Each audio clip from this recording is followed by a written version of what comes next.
হরে কৃষ্ণ। আজ 24শে বৈশাখ 1431, 7ই মে 2024 মঙ্গলবার। আজ আমি শ্রী চৈতন্য চরিতামৃত পাঠ করছি। আজ আমি পাঠ করব শ্রী চৈতন্য চরিতামৃতের হরে কৃষ্ণ আদি লীলার শ্রী চৈতন্যাবতারের সামান্য ও বিশেষ কারণের শ্লোক 95, 96, 97, 98, 99, 100, 101 ও 102 পর্যন্ত। 95 থেকে 102 পর্যন্ত। নারায়ণ হে নারায়ণ ভবভয়হরণম নারায়ণ লক্ষ্মীকান্তম কমলনয়নম মঙ্গলচরণম নারায়ণ। অডিওর শুরুতে সকল ভক্তিমতী মা ও ভক্তবৃন্দের কাছে আমার একটি প্রার্থনা। অনেক পরিশ্রম করে, অনেক কষ্ট করে অডিও বানাই আপনাদের শ্রী চৈতন্য চৈতামৃতের অমৃত পান করানোর জন্য। তাই আপনারা কৃপাপূর্বক আমার প্রত্যেকটি অডিওতে একটি করে কমেন্টস করে জানাবেন আপনাদের কেমন লাগছে আমার এই অডিও পাঠ। এটুকুতেই আমি খুশি, আনন্দিত হব। আপনাদের কাছে আপনাদের শ্রীচরণে আমার এটাই নিবেদন, আপনারা প্রত্যেকটি অডিও শুনে আপনারা অবশ্যই একটি কমেন্টস করে জানাবেন। হরে কৃষ্ণ। আমি তাহলে পাঠ করছি শ্লোক 95। মাধব ঈশ্বর পুরী শচী জগন্নাথ অদ্বৈত আচার্য প্রকট হইলা সেই সাত। শ্লোকার্থ: শ্রীল মাধবেন্দ্র পুরী, শ্রীল ঈশ্বর পুরী, শ্রীমতী শচী মাতা ও শ্রীল জগন্নাথ মিশ্র আদি মহাপ্রভুর সমস্ত গুরুবর্গ শ্রীল অদ্বৈত আচার্য প্রভুর সঙ্গে প্রকট হলেন। তাৎপর্য: পরমেশ্বর ভগবান যখন নররূপে অবতরণ করেন তখন প্রথমে তিনি তার ভক্তদের প্রেরণ করেন, যারা তার পিতা, মাতা, গুরুদেব ও গুরুস্থানীয় পার্শ্বদরূপে লীলা করেন। এই সমস্ত ভক্তরা পরমেশ্বর ভগবানের অবতরণের পূর্বেই অবতীর্ণ হন। শ্রীকৃষ্ণ চৈতন্য মহাপ্রভু রূপে শ্রীকৃষ্ণের অবতরণের পূর্বে শ্রীল মাধবেন্দ্র পুরী, তার গুরুদেব শ্রীল ঈশ্বর পুরী, তার মাতা শ্রীমতী শচী দেবী, তার পিতা শ্রীল জগন্নাথ মিশ্র এবং শ্রীল অদ্বৈত আচার্য প্রমুখ ভক্তরা আবির্ভূত হন। ইতি শ্লোক 95। শ্লোক 96। প্রকটিয়া দেখে আচার্য সকল সংসার, কৃষ্ণ ভক্তি গন্ধহীন বিষয় ব্যবহার। শ্লোকার্থ: প্রকটিত হয়ে অদ্বৈত আচার্য দেখলেন যে মানুষ অত্যন্ত গভীরভাবে বিষয়াসক্ত হয়ে পড়ার ফলে সমস্ত জগৎ সম্পূর্ণভাবে কৃষ্ণ ভক্তিহীন হয়ে যাচ্ছে। ইতি শ্লোক 96। শ্লোক 97। কেহ পাপে কেহ পুণ্যে করে বিষয় ভোগ, ভক্তিগন্ধ নাহি যাতে যায় ভবরোগ। শ্লোকার্থ: অসৎ পথে হোক অথবা সৎ পথে হোক, সকলেই বিষয়াভোগে লিপ্ত। যে চিন্ময় ভগবত ভক্তি জীবকে জন্ম মৃত্যুর আবর্ত থেকে মুক্ত করে, তার প্রতি কারো কোনো রকম উৎসাহ নেই। তাৎপর্য: অদ্বৈত আচার্য দেখলেন জগতের প্রত্যেকেই জাগতিক পাপ ও পুণ্যকর্ম নিয়ে ব্যস্ত, কোথাও কৃষ্ণ ভক্তির চিহ্নমাত্র নেই। প্রকৃতপক্ষে এই জড় জগতে কৃষ্ণ ভক্তি ছাড়া আর কোনো কিছুরই অভাব নেই। পরমেশ্বর ভগবান কৃপা করে জড়জগতের প্রয়োজনীয় সমস্ত সামগ্রী যথেষ্ট পরিমাণে সরবরাহ করেছেন। আমরা কখনো কখনো অভাব অনুভব করি, তার কারণ আমাদের বিশৃঙ্খল পরিচালন ব্যবস্থা। কিন্তু প্রকৃত সমস্যা হচ্ছে যে কৃষ্ণ ভাবনামৃতের সঙ্গে মানুষের কোনো সম্পর্ক নেই। প্রতিটি মানুষ জড় ইন্দ্রিয় সুখ ভোগের প্রচেষ্টায় ব্যস্ত, কিন্তু জন্ম, মৃত্যু, জরা ও ব্যাধিজনিত প্রকৃত সমস্যাগুলির সমাধান করার কোনো প্রচেষ্টাই মানুষ করে না। এই 4 প্রকার জড় জাগতিক দুঃখকে বলা হয় ভবরোগ। কেবলমাত্র কৃষ্ণ ভাবনামৃতের মাধ্যমেই তার নিরাময় হয়। তাই কৃষ্ণ ভাবনামৃত হচ্ছে মানব সমাজের সবচাইতে বড় আশীর্বাদ। ইতি শ্লোক 97। শ্লোক 98। লোক গতি দেখি আচার্য করুণ হৃদয়, বিচার করেন লোকের কইছে হিত হয়। শ্লোকার্থ: পৃথিবীর মানুষের অবস্থা দেখে আচার্যের হৃদয়ে করুণার উদ্রেক হলো এবং তিনি চিন্তা করতে শুরু করলেন যে কিভাবে মানুষের মঙ্গল সাধন করা যায়। তাৎপর্য: জনসাধারণের মঙ্গল সাধনের জন্য এই রকম ঐকান্তিক প্রচেষ্টা মানুষকে প্রকৃত আচার্যে পরিণত করে। আচার্য কখনো তার অনুগামীদের শোষণ করেন না। যেহেতু আচার্য হচ্ছেন ভগবানের অন্তরঙ্গ সেবক, তাই মানুষের দুঃখ দর্শন করে তার হৃদয়ে করুণার উদ্রেক হয়। তিনি জানেন যে ভগবত ভক্তির অভাবই হচ্ছে সমস্ত দুঃখের কারণ এবং তাই তিনি সর্বদা তাদের কৃষ্ণ ভক্তে পরিণত করে তাদের কার্যকলাপের পরিবর্তন সাধন করতে চেষ্টা করেন। সেটিই হচ্ছে আচার্যের গুণ।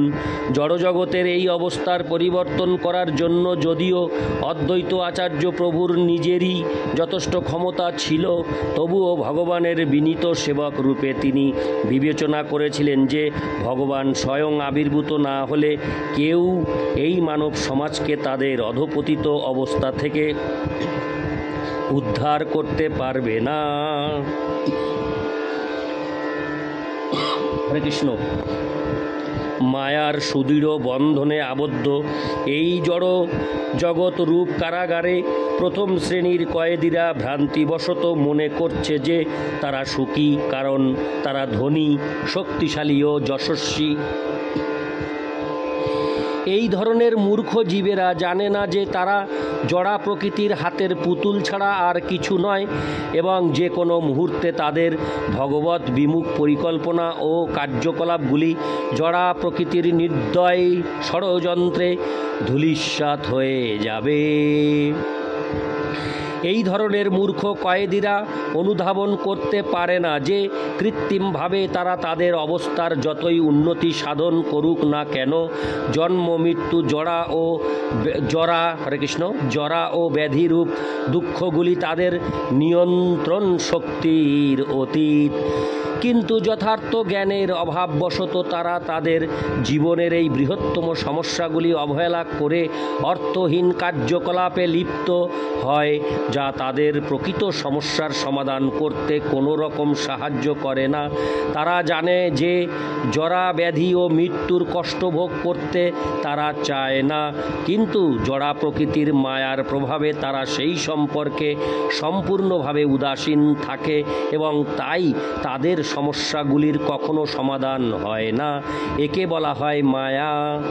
মায়ার বন্ধনে আবদ্ধ জীবেরা মৃত্যুর পর বিস্মৃতির অতল গহ্বরে নিক্ষিপ্ত হয় এবং তাদের কর্মফল অনুসারে পরবর্তী জীবনে পশু শরীর অথবা দেব শরীর প্রাপ্ত হয়। অবশ্য তাদের অধিকাংশই পশু শরীর প্রাপ্ত হয়। পরবর্তী জীবনে দেব শরীর প্রাপ্ত হতে হলে তাদের অবশ্যই পরমেশ্বর ভগবানের প্রেমময় সেবায় যুক্ত হতে হবে, অন্যথায় প্রকৃতির নিয়মে তাদের কুকুর অথবা শূকর আদি পশুর শরীর ধারণ করতে হয়। তৃতীয় শ্রেণীর কয়েদিদের জড় জাগতিক ঐশ্বর্য প্রথম শ্রেণীর কয়েদিদের থেকে কম হওয়ার ফলে তারা প্রথম শ্রেণীর কয়েদিদের অনুকরণ করার চেষ্টা করে, কেননা তাদেরও বদ্ধ অবস্থা সম্বন্ধে কোনো ধারণা নেই। এভাবেই তাদেরও মোহময়ী জড়া প্রকৃতির দ্বারা ভ্রান্ত পথে পরিচালিত হতে হয়। আচার্যের কাজ হচ্ছে প্রথম ও তৃতীয় উভয় শ্রেণীর কয়েদিরই যথার্থ মঙ্গল সাধনের জন্য তাদের কার্যকলাপের পরিবর্তন করা। তার এই প্রচেষ্টা তাকে ভগবানের অত্যন্ত অন্তরঙ্গ ভক্তে পরিণত করে। সেই সম্বন্ধে ভগবান ভগবদ্গীতায় স্পষ্টভাবে ঘোষণা করেছেন যে জগতের যথার্থ মঙ্গল সাধন করার জন্য যে মানুষ নিরন্তর ভগবানের বাণী প্রচার করার মাধ্যমে ভগবৎ সেবায় নিযুক্ত থাকেন তার থেকে প্রিয় ভক্ত ভগবানের আর কেউ নেই। কলিযুগের তথাকথিত আচার্যরা তাদের অনুগামীদের দুঃখ দুর্দশার কবল থেকে উদ্ধার করার পরিবর্তে তাদের আরও বেশি করে প্রতারণা করে। কিন্তু একজন আদর্শ আচার্য রূপে শ্রীল অদ্বৈত আচার্য প্রভু এই জগতের দুরবস্থার পরিবর্তন সাধন করার ব্যাপারে আগ্রহী ছিলেন। ইতি শ্লোক 98। শ্লোক 99। আপনি শ্রীকৃষ্ণ যদি করেন অবতার, আপনে আচরি ভক্তি করেন ও প্রচার। শ্লোকার্থ: অদ্বৈত আচার্য প্রভু চিন্তা করলেন, স্বয়ং শ্রীকৃষ্ণ যদি অবতার রূপে আবির্ভূত হন তাহলে স্বয়ং আচরণ করার মাধ্যমে তিনি ভগবত ভক্তির প্রচার করতে পারবেন। হরে কৃষ্ণ প্রচার করতে পারেন। ইতি শ্লোক 99। শ্লোক 100। নাম বিনু কলিকালে ধর্ম নাহি আর, কলিকালে কইছে হবে কৃষ্ণ অবতার। শ্লোকার্থ: এই কলিযুগে ভগবানের দিব্য নাম কীর্তন ছাড়া আর কোনো ধর্ম নেই। কিন্তু এই কলিযুগে কৃষ্ণ কিভাবে অবতার রূপে আবির্ভূত হবেন? ইতি শ্লোক 100। শ্লোক 101। শুদ্ধভাবে করিব কৃষ্ণের আরাধন, নিরন্তর সদৈন্যে করিব নিবেদন। শ্লোকার্থ: আমি শুদ্ধ চিত্তে শ্রীকৃষ্ণের আরাধনা করব এবং অত্যন্ত দৈন্য সহকারে নিরন্তর তার কাছে আরতি নিবেদন করব। ইতি শ্লোক 101। শ্লোক 102। আনিয়ে কৃষ্ণেরে করো কীর্তন সঞ্চার, তবে সে অদ্বৈত নাম সফল আমার। শ্লোকার্থ: আমি যদি এই ধরাধামে শ্রীকৃষ্ণের আগমন ঘটিয়ে তার দ্বারা সংকীর্তন আন্দোলনের প্রবর্তন করাতে পারি তা হলেই আমার অদ্বৈত নাম সার্থক হবে। অদ্বৈতবাদী বা মায়াবাদী দার্শনিকেরা ভ্রান্তিবশত মনে করে যে ভগবানের সঙ্গে তাদের কোনো প্রভেদ নেই। তাই তারা কখনো অদ্বৈত আচার্য প্রভুর মতো ভগবানকে ডাকতে পারে না। অদ্বৈত আচার্য প্রভুর সঙ্গে ভগবানের কোনো প্রভেদ নেই, কিন্তু তবুও তিনি ভগবানে লীন হয়ে যান না। পক্ষান্তরে পরমেশ্বর ভগবানের সাংস রূপে তিনি তার নিত্য সেবা করেন। মায়াবাদীদের কাছে এটি অচিন্তনীয়, কারণ তারা তাদের জড় ইন্দ্রিয়লব্ধ জ্ঞানের পরিপ্রেক্ষিতে পরম তত্ত্ব সম্বন্ধে অনুমান করার চেষ্টা করে। তারা মনে করে অদ্বৈত তত্ত্বে স্বতন্ত্র সত্তার অস্তিত্ব থাকে না। কিন্তু এই শ্লোক থেকে স্পষ্টভাবে বোঝা যায় যে অদ্বৈত আচার্য প্রভু যদিও ভগবান থেকে অভিন্ন, তবুও তার স্বতন্ত্র সত্তা বর্তমান। শ্রী চৈতন্য মহাপ্রভু অচিন্ত ভেদাভেদ তথ্য প্রচার করে গিয়েছেন, কিন্তু চিন্তনীয় দ্বৈতবাদ ও অদ্বৈতবাদ হচ্ছে অপূর্ণ ইন্দ্রিয় প্রসূত ধারণা, যার দ্বারা কখনোই চিন্ময় জগতে প্রবেশ করা যায় না, কারণ চিন্ময় জগৎ সীমিত জড় অনুভূতির অতীত। শ্রী অদ্বৈত আচার্য প্রভুর কার্যকলাপ অচিন্ত ভেদাভেদ তত্ত্বের বাস্তব প্রমাণ প্রদান করে। তাই অদ্বৈত আচার্য প্রভুর শরণাগত হওয়ার মাধ্যমে অনায়াসে অচিন্ত ভেদাভেদ দর্শন হৃদয়ঙ্গম করা যায়। ইতি শ্লোক 102। অডিওর পরিশেষে সকল ভক্তিমতী মা ও ভক্তবৃন্দের কাছে আমার কৃপাপূর্বক নিবেদন, আমি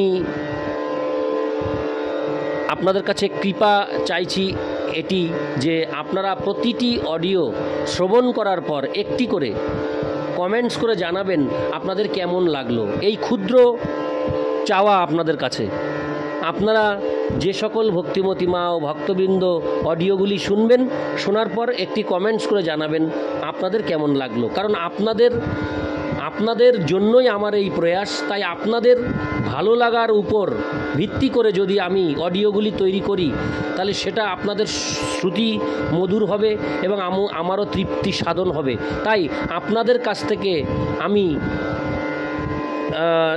নির্দেশ নিয়ে আমি সেইভাবে পাঠ করতে পারলে আমার আরও ভালো লাগবে, আপনাদেরও ভালো লাগবে। তাই প্রত্যেকটি অডিওতে একটি করে কমেন্টস করে আমাকে জানাবেন আপনাদের কেমন লাগছে। নারায়ণ হে নারায়ণ ভব ভয় হরণম নারায়ণ লক্ষ্মীকান্তম কমলনয়নম মঙ্গল চরণম নারায়ণ নারায়ণ হে নারায়ণ ভব ভয় হরণম নারায়ণ। জয় গৌর, জয় নিতাই।